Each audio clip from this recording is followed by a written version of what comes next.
Bakerscope? What's the name of that coat we were in? Yeah. And It's Bakerscope.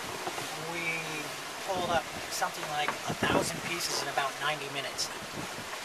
When we're starting to really sort through the data, we found last year 47% of the stuff we pulled out of the water was styrofoam. And you know, if you've seen styrofoam in the ocean, it's not much of a surprise when you realize almost half of what we're pulling out is styrofoam, because styrofoam rides high in the ocean and it's wind driven. So it's ubiquitous. It's in pretty much on every beach and every ocean at this point in the game. When you start looking at what the primary sources of styrofoam in the ocean are, we see a lot of dock foam, but we see a lot of photodegraded styrofoam out there. So that's styrofoam that started to break down, either by the sun or physically getting rolled around. And you know, one of the more common items that's really made its presence known in the last 20 years in the U.S. are styrofoam takeout containers. And there's so many great substitutes for styrofoam takeout containers that it seems a shame that we're creating this product that we're going to use for somewhere between 5 minutes and, well, if you forget it in the back of the fridge, what, it's back there 3 days or something? And it's going to be on the planet far longer than you or I are. So when you start looking at these great alternatives like Bagasse, which is essentially spent sugarcane fiber, it's this neat woody type substance. And it's What's it called? It's called Bagasse. Bagasse? Bagasse. Manuel, is there a Bagasse container right there in the pine shop? The paper container? It's really great stuff. There we go. Perfect. Okay. So here's the perfect comparison.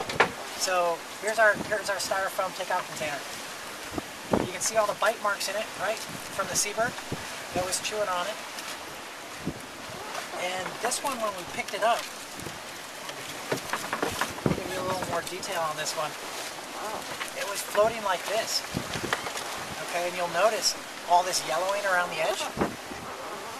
What we found are plastics tend to accumulate all the free-floating toxins and petroleum products that are out there in the ocean. So this thing is becoming even more toxic than it was when it was produced. And when it was produced, it was made out of benzene, ethylene, and styrene, which are not only carcinogenic, right?